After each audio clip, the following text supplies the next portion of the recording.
Came a bit too early.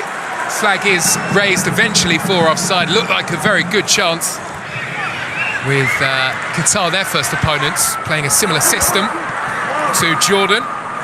This was a game that they were very eager to play. Bit of room on the edge of the penalty area. Nicely engineered and a wonderful try. Blazed over the top, but only just by Granit Xhaka.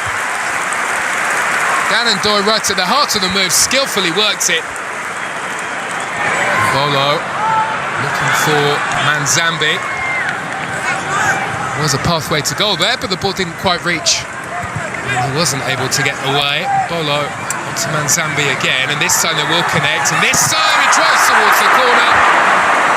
And it could so easily have been for the opening goal, but for a big hand from Abu Layla. Had 6 attempts to Jordan's 1. Bolo's touch.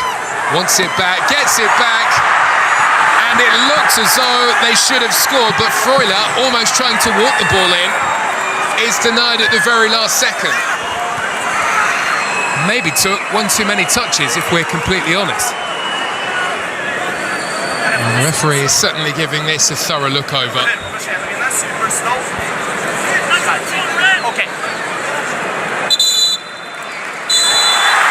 And it's a penalty for Switzerland for the foul on Remo Freuler.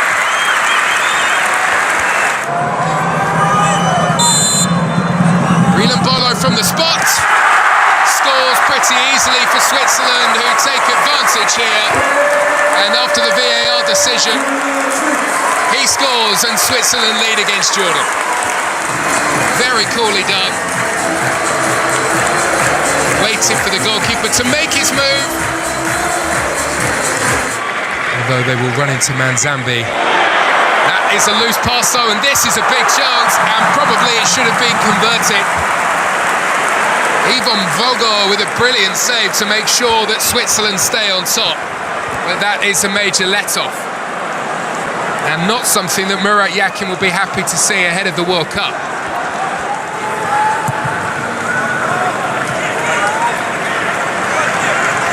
Emisha, roaming free, plays it through, a big chance for two, and it's scored by Dan and Doy.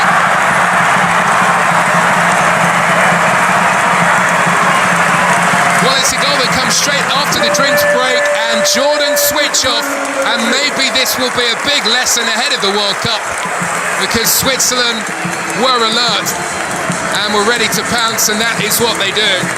A huge gap opened up in the Jordan defence, and Doy ran straight through it, and he tucks away. Very nicely done beyond the goalkeeper, and Switzerland have a second.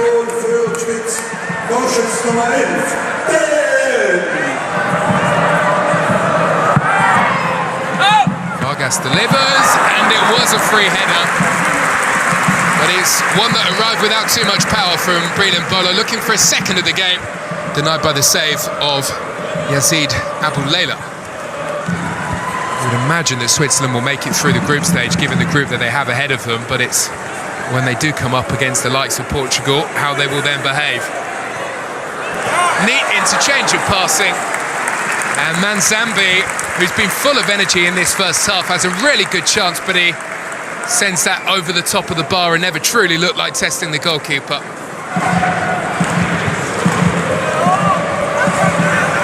Bolo looking for another before the half-time whistle, and it's a big wag of the finger in terms of a penalty decision from the referee. The big question is, did Brilliant Bolo kick the trailing leg, or was it the other way round? And the answer to that is it was defender on attacker, and it will be another Switzerland penalty. And on the stroke of half-time, Granit Xhaka makes no mistake and makes it Switzerland 3, Jordan 0.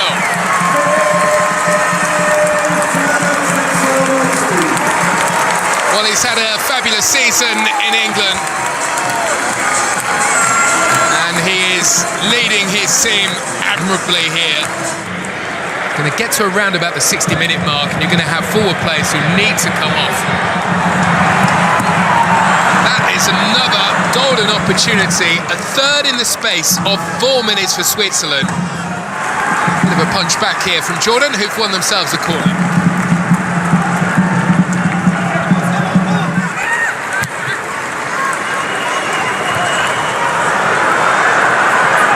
defensively. They're in a spot of bother here. Altamari works it back. There's the goal-scoring chance. Very nicely finished off as well. For Corey, driving into the corner and bringing Jordan right back into this game. No surprise to see Altamari involved in the build-up. There was a bit of a deflection on it. And I very much doubt the goalkeeper, through the crowd of players, could see much of that at all. For Corey's strike, Switzerland 3, Jordan 1. Sent back into a dangerous area, but the only player waiting there is Ricardo Rodriguez. That is a loose touch, a touch that has allowed the Swiss in. And Christian Fasnacht, who's had such a wonderful goal-scoring season, tucks away goal number 4. Well, they move it back to front in a matter of seconds, but it's a big error at the back by Jordan that allows them the chance. And Fasnacht wasn't about to miss that. And the Swiss picking up some pretty good rhythm ahead of the World Cup, which is only 11 days away.